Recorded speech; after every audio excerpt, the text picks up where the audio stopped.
yun mga boss, share ko lang tong nabili natin mga boss na bracket, top box bracket mga boss para sa Honda ADV. Pwede siya sa 150, 160 mga boss. At ma-share ko yung experience natin dito mga boss sa bracket na to kasi napaka-solid na itong bracket na to mga boss. Kung bibili kayo ng bracket mga boss, ganitong klase, napakaganda na ito mga boss. Kasi napaka-solid ng bakal na ginamit dito. Yan, mararamdaman mo talaga yung pagkakagawa sa kanya, napaka-solid. Tsaka yung yung mga dugtungan mga boss. Makikita natin dito, napaka-pulido ng pagkakagawa. Walang kalat-kalat mga boss, yan walang mga butas. Kumbaga solid talaga o parang professional talaga yung gumawa na ito mga boss. Napakaganda ng pagkakagawa. Tapos yung kulay niya, pwede ka pumili dyan boss. Kung sa pinagbilhan ko, pwede ka pumili ng kulay. Pwedeng matte, shiny black, silver, pwede rin yung para siyang polka dot mga boss. Napakarami mang pwedeng pagpilian ng kulay mga boss. So ito yung napili ko yung yung matte black mga boss. So yan. At syempre yung mga tornilyuhan, napakaganda ng pagkakabutas ng mga boss. Oh. Talagang swak na swak yan mga boss. Pwede mo siyang i-adjust kasi yung butas dyan sa tornilyuhan niya medyo pahaba mga boss. So pwede mo i-adjust siya. Kung medyo tabingi, pwede mo i-adjust mga boss.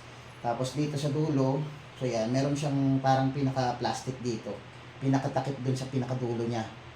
So yan. At yun nga mga boss, kaya ako nabili to kasi talagang na-try ko na rin to sa natin. Yung sa ginagamit kong motor na Honda Click. Talagang kahit na napakadami o napakabigat ng mga dalahin ko doon, nung umuwi kami ng Bicol, talagang kayang-kaya ng mga boss, napakaraming nakalagay dyan, pero talagang swabing-swabe, kayang-kaya ng mga boss. So, walang nangyaring crack, walang nangyaring pagkasira mga boss, talagang napaka-solid na ito. So, ito nga, pinabili lang sa atin ito ng kapitbahay natin mga boss. Kasi meron siyang Honda na ADV, nasira yung niya, yung pinaka-bracket niya na nagkaroon ng lamat, nagka-crack hanggang sa naputol. So yun nga, hindi naman daw ganun kadami yung mga nailalagay niya, hindi naman daw ganun kabigat, pero naputol agad mga boss.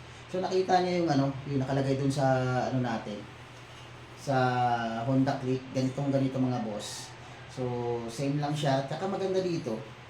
Yan may lagayan siya ng saddle bag dito sa part na to. Kung wala kang saddle bag, pwede ka maglagay dyan ng mga extra ng mga dalahin, accessories, pwede mong ilagay dyan mga boss. Pwede mong isabit. Siyempre, isa pang maganda dyan, safety mga boss sa motor mo. Kung hindi mo naman hinihingi, nasemplang ka, isa to sa protekta dun sa pairings mo mga boss o kakalang dun sa pagkasemplang mo.